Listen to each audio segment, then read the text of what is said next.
Shalom, guys.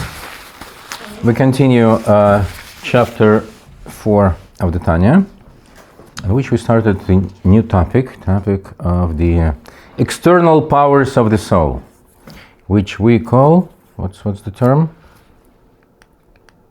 The garments. And we discussed the symbolic meaning of this term.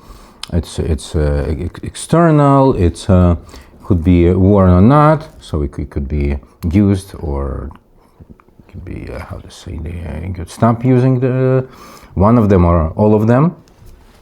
Almost, besides the power of thought, and so on. And we learned that through these garments, first of all, these are the garments connected. These are the garments of the godly soul. So thought, speech, and action connected with the fulfillment of the commandments of the Torah, the fulfillment of the will of Creator. And we said that through them, due to them, the inner powers of the soul, the inner structure of the soul, is being enclosed in the performance of the mitzvahs or learning the mitzvahs. We said that 3 powers of the intellect being enclosed in the process of learning through understanding and so on, and that's self-understood. That's what intellect is for, right? That's what your mind is for. The cognitive function of it, that's the primary concept of it. You're learning through using your brain, your mind. What about the further 7 inner powers of the soul, which we call emotional powers, being revealed through the feelings, emotions, main of which are love and fear, awe, right? We said that they are being closed in the fulfillment of the mitzvahs. And we asked, what's the connection? How? With the learning, connection of learning with the intellectual powers is obvious. What's the connection of the emotion powers and fulfillment of the commandments of the Torah? So let's see.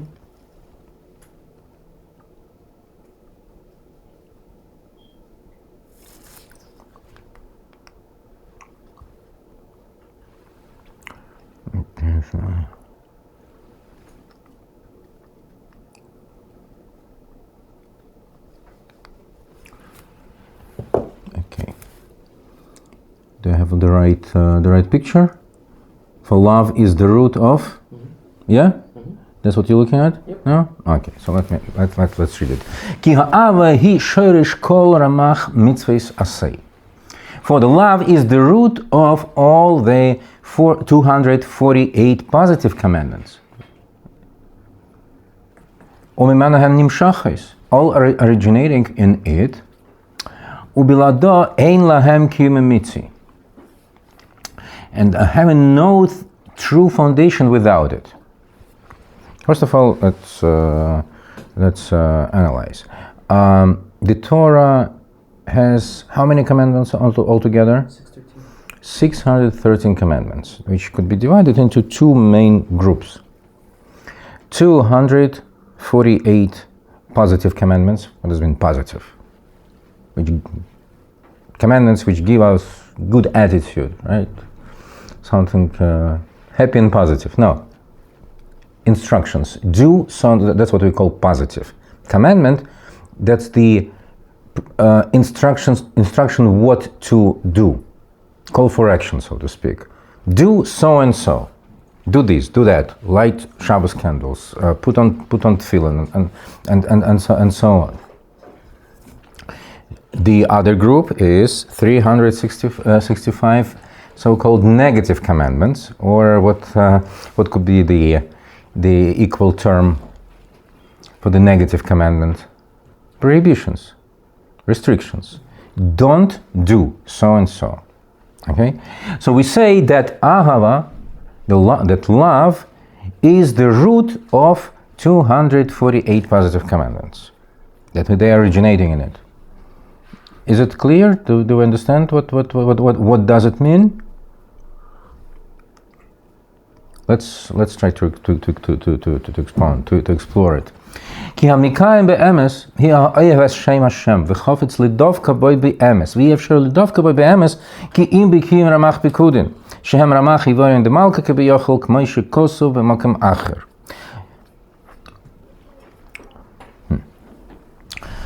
Inasmuch as he who fulfills them in truth truly loves the name of God and desires to cleave to him in truth. For one cannot truly cleave to him except through the fulfillment of the 248 commandments, which are the 248 organs of the king, as it were, as it explained elsewhere. Elsewhere, it will be here also, we will discuss this concept, why they call the organs of the king. But for now, let's try to understand the idea. It might appear very simple. What stimulates the person to fulfill the prescription, to fulfill the instruction, to fulfill the positive commandment? Love to God. Is it so obvious, by the way?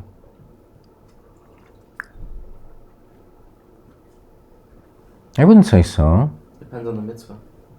I know there are so many people. I don't need even to look to other people. There are so many times that you do something just because. Yeah. Just because you have to. Just because you used to. Because yesterday you did the same, and thank God there is no reason to stop. So you keep on doing. But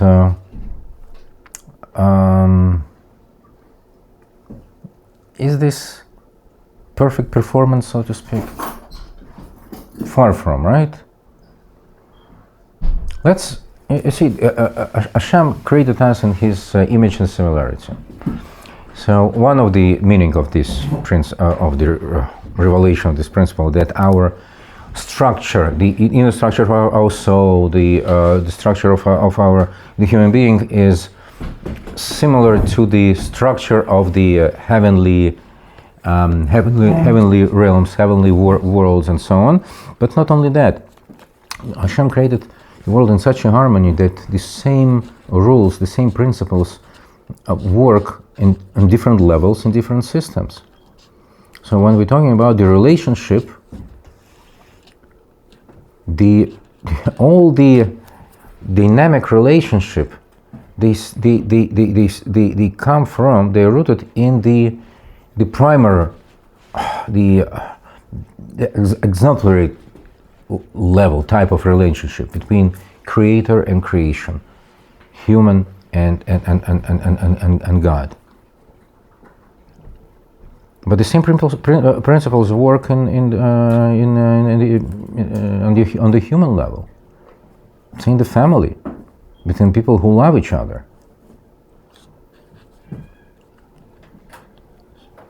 If you love someone, then it has to be revealed on the level of your actions. If it's just in your heart and it's not being revealed in the way how you act with the person you say you love, is it real love? It's something strange. It's not a relationship. It's actually very often people call their emotion love, but don't feel any obligation to. Any responsibility for the person they say they love. But this is not true love. This is love to yourself. You see in this person the object for satisfying your certain needs and so on, but this is not the love. The love, as we discussed before, is connected with the idea of oneness and unity, connection. How you connect to another person? Through relaying to the needs of your partner, and establishing connection through acting according to the understanding what this person needs, what we would love you to do for him or for her.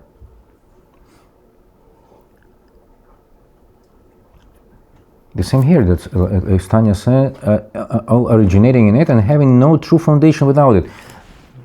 The fulfillment of the mitzvahs could be just done mechanically out of being used to it and accustomed to it, but this is not true fulfillment. I mean, it's better than nothing. But the true fulfillment of the mitzvahs is when you feel the will and desire to connect, to be united, to be one with, and that could be achieved through fulfillment of His will. That's the meaning of the statement, that the love is the root of fulfillment of all positive commandments of the Torah, 248. Do you understand this idea?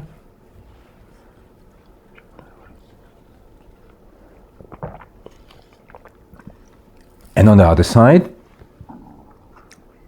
we'll skip the concept of organs, comparison to organs, why Kabbalah uses this term. We'll get to it a little bit later. Let's first learn how it works, the connection of the inner powers of the soul with 613 commandments. So we understood the half of it, right? How the love connected with fulfillment of positive commandments.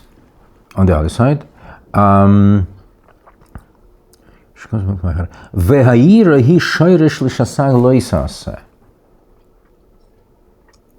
while fear is the root of the 365 prohibitive commandments, or not negative, prohibitive commandments. That's the term I should rather use.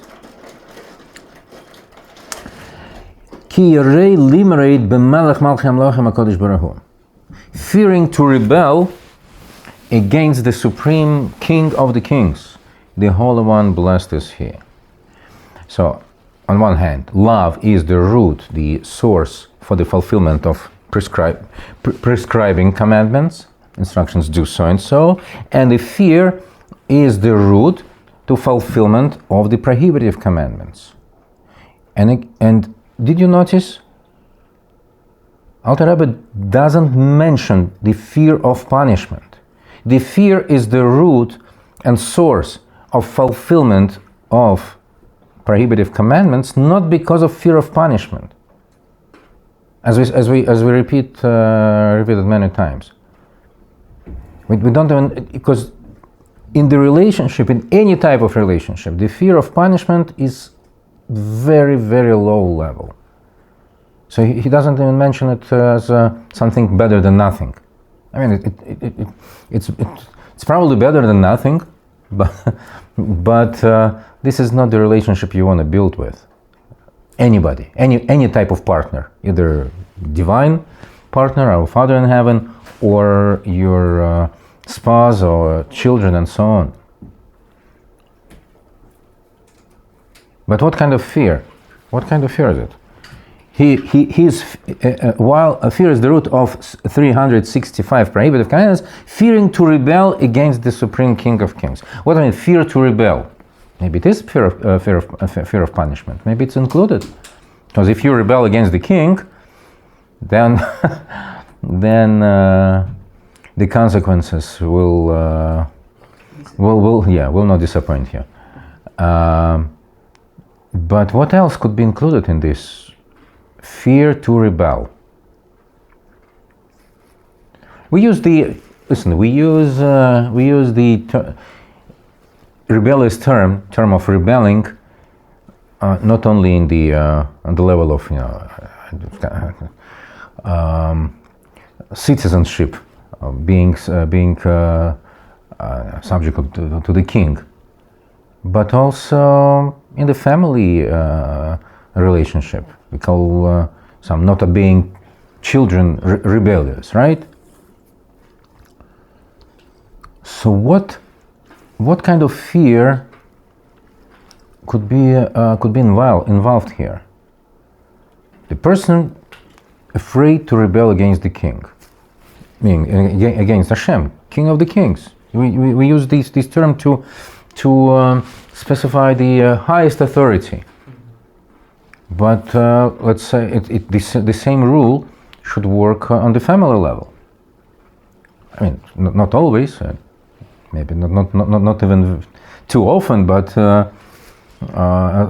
as a model, we can discuss it. Why the child could be afraid to rebel, besides the punishment, or in any partner relationship. Rebel meaning to violate certain will of your partner. He doesn't want you to do so. So what would stop you?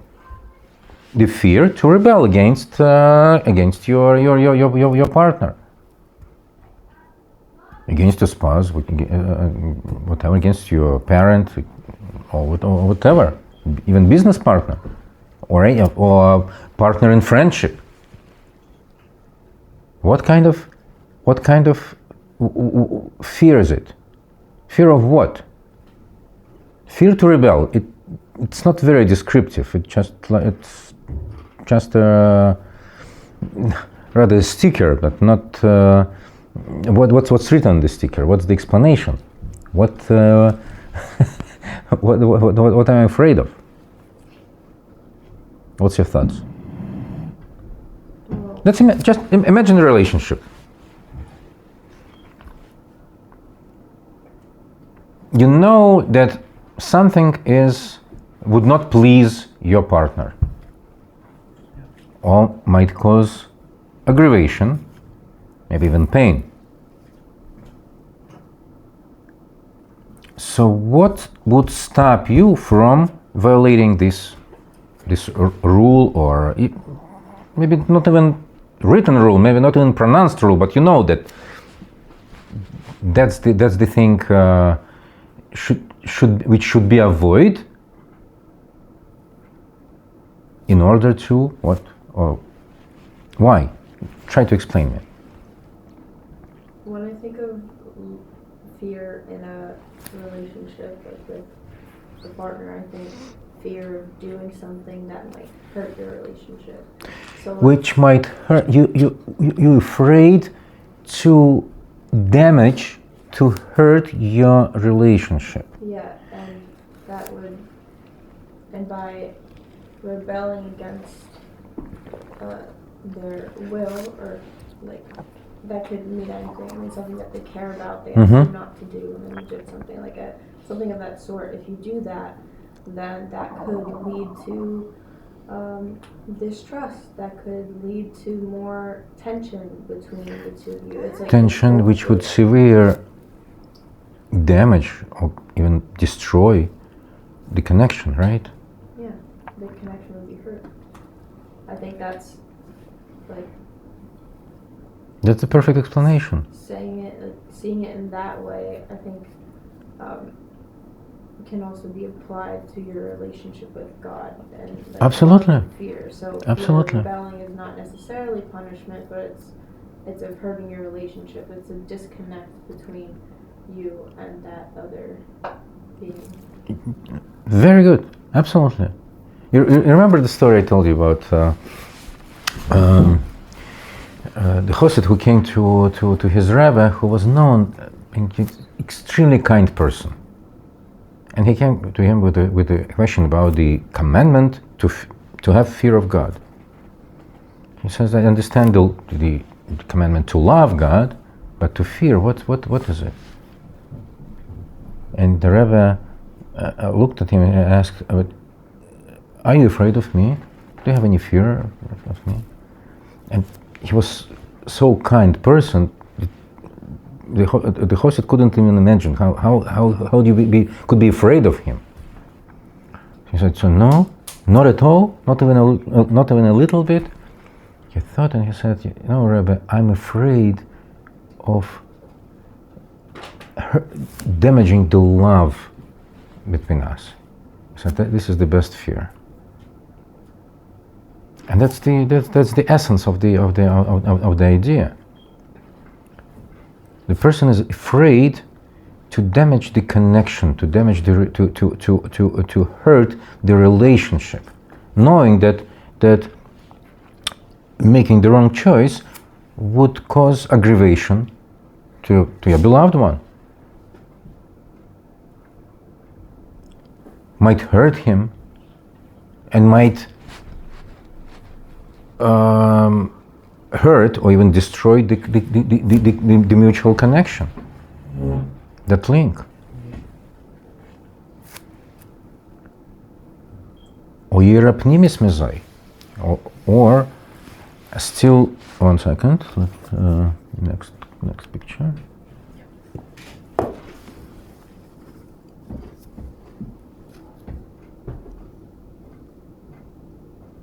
One second.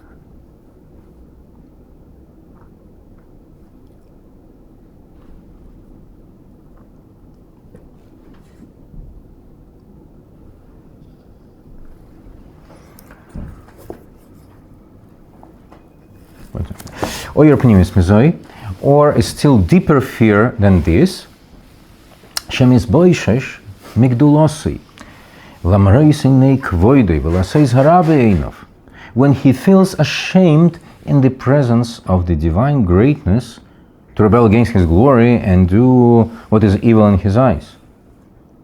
Kol tevas Hashem asher soni.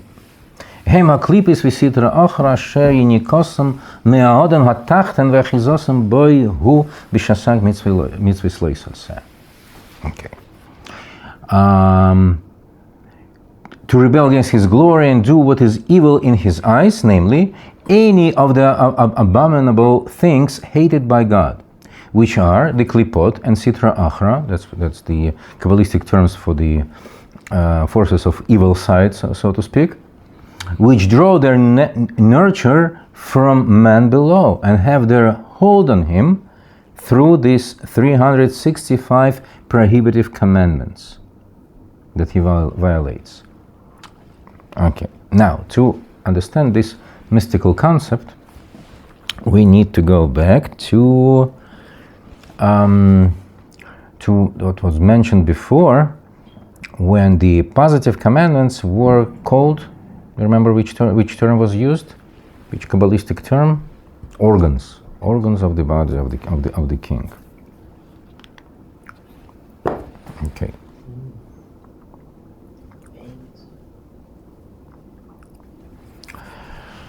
Okay. To understand the idea, the concept of this term, let's first analyze what are the organs of our body. Organs of the body, that's the tools through which we function. Each one of them works as a tool to certain power of our soul, certain aspects of our soul being enclosed into that particular part of the body, and its essence, its energy, its power being revealed through the functioning of this particular part of the body. You understand this idea? The Kabbalah, or the Talmud tells about 248 organs of the body. Not necessary that you'll find the exact number in the anatomy textbooks.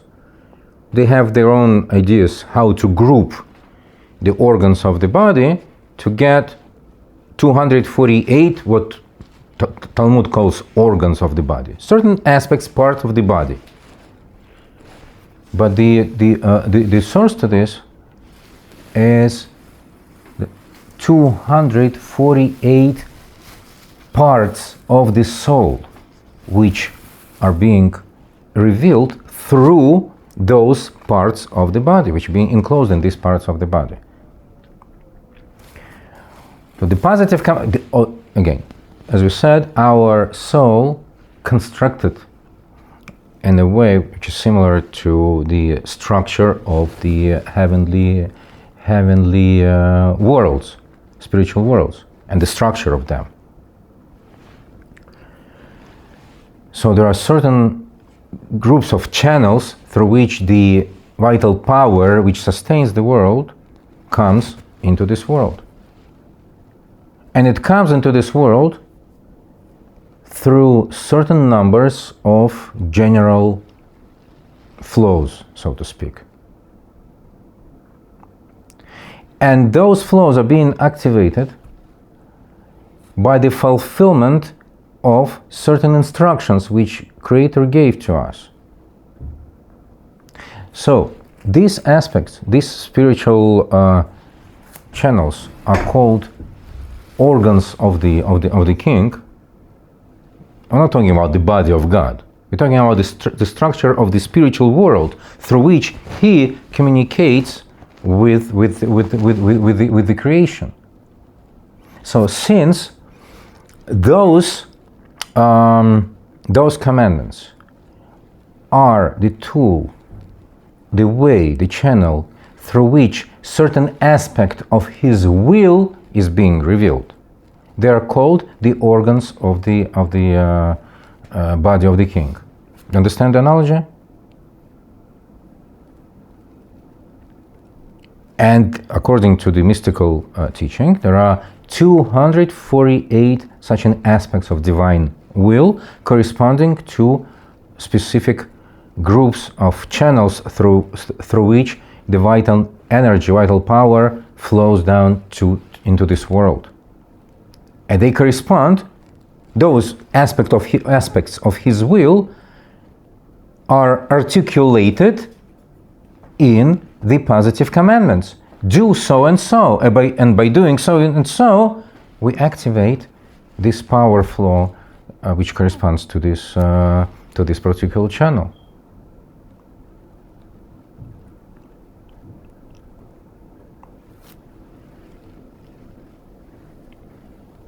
Is it understood?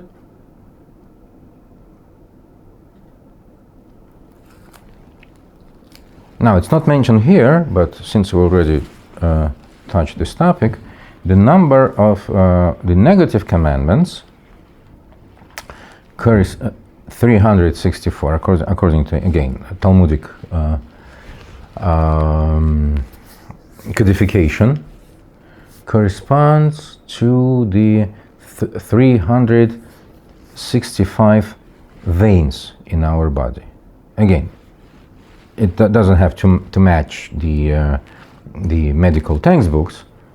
There is certain principle according to which the sages grouped the blood vessels in certain levels to have 365 elements, but they correspond to 365 how to say other aspects of divine will, which is completely different, which is not, it's not, they do not represent his interest in what should happen in this world, but rather represent his concern that the system created by him should not be damaged. You understand what I mean? That the whole system of function should function properly and should not be damaged. Because what are the veins? What are the blood vessels? This is the system which, delivers whatever is necessary, provides the flow of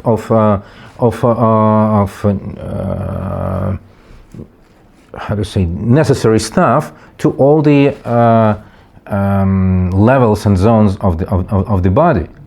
And if, God forbid, there is a cloggage in any of them, it damages the body. It causes the sickness. So similar to that, the fulfillment of these prohibitive laws makes sure that this system of providing the flow of energy works flawless, so to speak. Works properly, is not damaged, but and when I'm saying about the damage, it has two sides. The damage causes certain dysfunction to the system itself, but not only that. It increases. It gives power to those forces which were created, to give us freedom of choice, but we call them evil forces.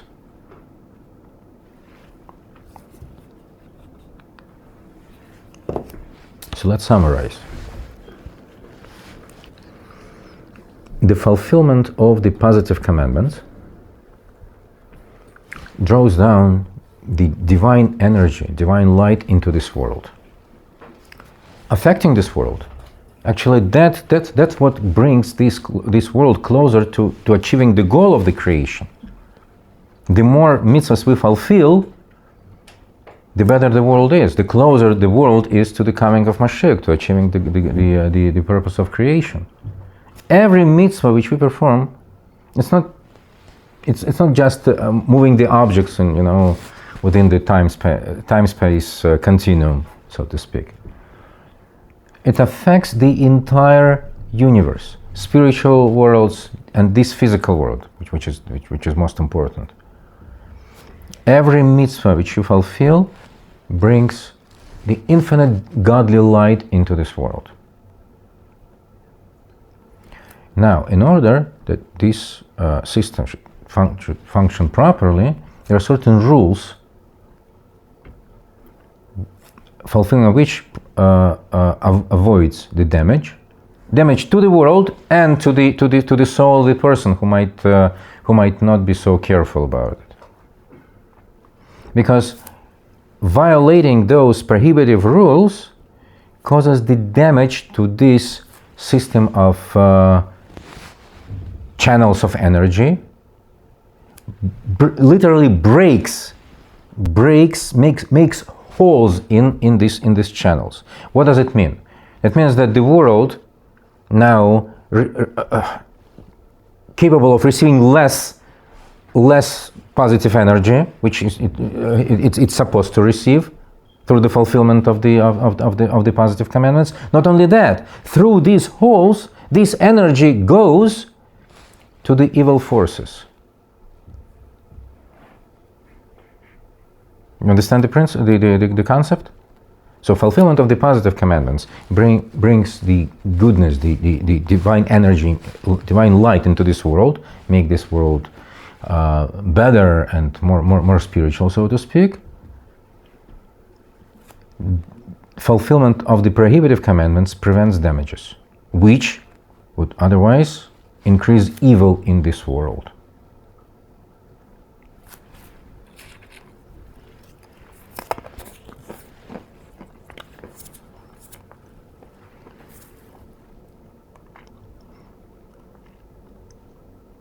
Any questions?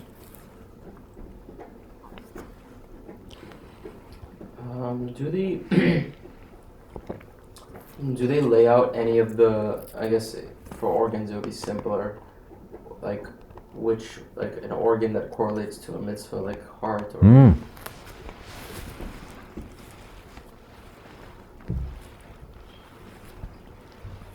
Very good question. The simple answer is yes, but that's a very big simplification. First of all, this knowledge is very very sacred and not known to many people. There were certain tzaddikim and sages, knew Kabbalah and so on, who had this information and were able to use it. There are stories about, about Baal Shem Tov, how the person would come with a complaint with a certain health problem, and he would tell him that to cure this, you have to be careful with certain mitzvah, which corresponds to that part of the soul, which corresponds to that part of the body. But not too many people have this knowledge.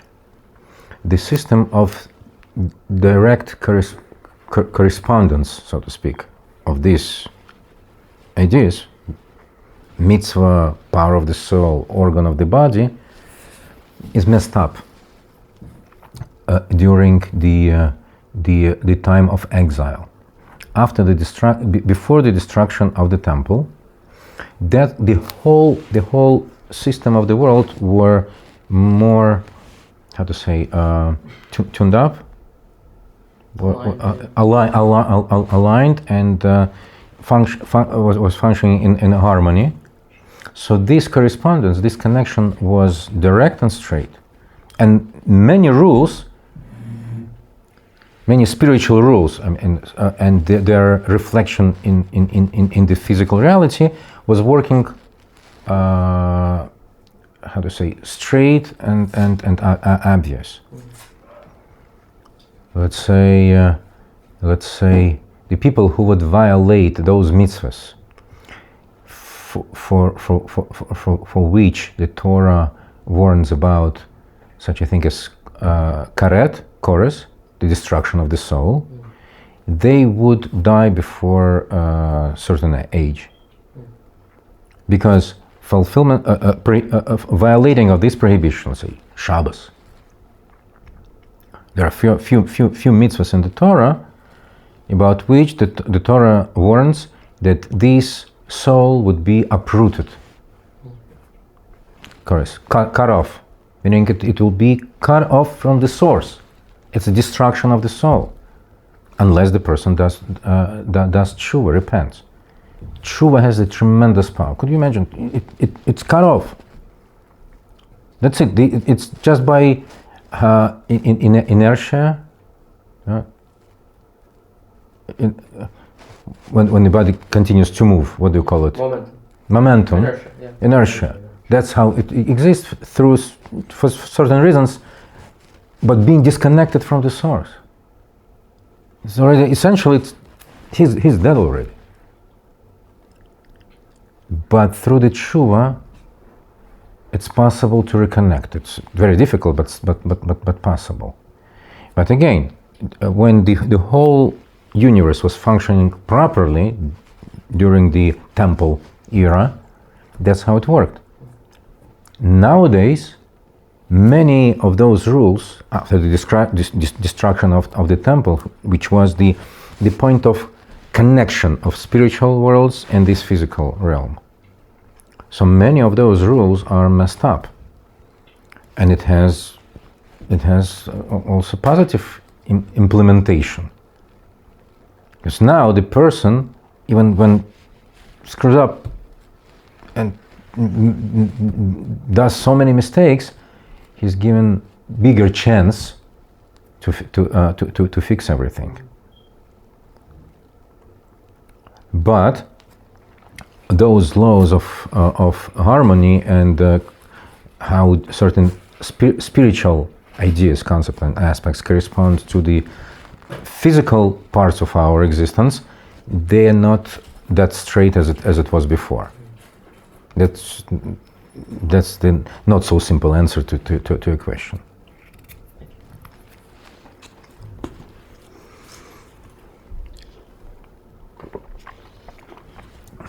Okay, let's continue. Any more questions?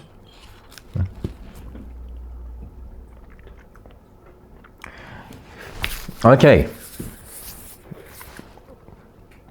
Now, let's go back to the garments. We understand now how the inner powers of the soul, inner aspects of our soul, being enclosed into the fulfillment of all 613 mitzvahs of the Torah, right? Because the emotion of love is the source of fulfillment of the positive commandments, and fear no is the source of fulfillment of the prohibitive commandments of the Torah. Now, now, these three garments deriving from the Torah and its commandments, af shinikroim levushim lenefesh ruach haneshama. Im kol ze gvoa gdoila ma'alosam leinkates v'soif al ma'alas nefesh ruach haneshama atzman. Rabbi, Yes. did you change the slide? It's still the same one as before. Oh, I didn't change the slide. Yeah. I'm sorry. I just like these pictures so much. Worked very hard.